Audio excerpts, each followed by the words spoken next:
All right, so now let's look at how do we solve this type of equation. This is a quadratic equation, it's a trinomial. Now, do you remember from the previous video, you will see that uh, we didn't have this, yeah? We didn't have the equal to 0. So now the only difference between that video and this one is there's equal to 0, which makes it an equation, yeah? So what we're going to do is, you always have to check that it's in standard form. So it must be in standard form in order to do the calculator method, the one I showed you in class. So what you're going to do is, now you're going to check whether it's in the standard form, which it is. So what's my A? My A is 1. You can see there, the number in front of the A. So the B, that's positive 11. And my C, which is 18.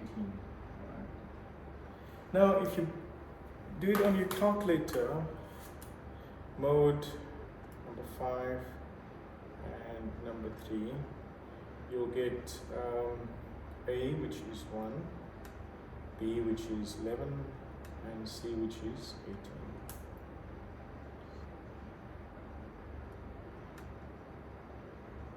Now, remember the calculator gives you the final answer, right? So you'll get x sub 1. The first x value is negative 2. And the second x value is equal to negative 9. Now, what you need to do is, you need to put that in the brackets. But remember, when you put it in the brackets, you're always going to take the opposite, right? So, what's the opposite of negative 2, which is going to be positive 2? What's the opposite of negative 9? Well, that's just positive 9.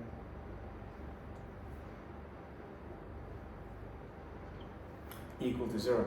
And now we're going to have x plus 2 equal to 0, or x plus 9 equal to 0.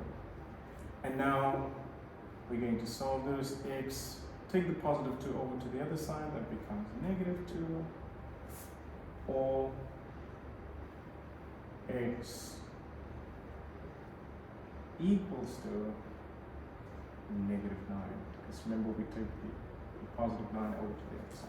So you will notice that the only thing that you have to do is, once you get your final x value, just put it in the calculator, in the brackets, and put it equal to 0, and then you will get the same answer. Yeah, so that's basically how we do it. Okay, so let's do one more.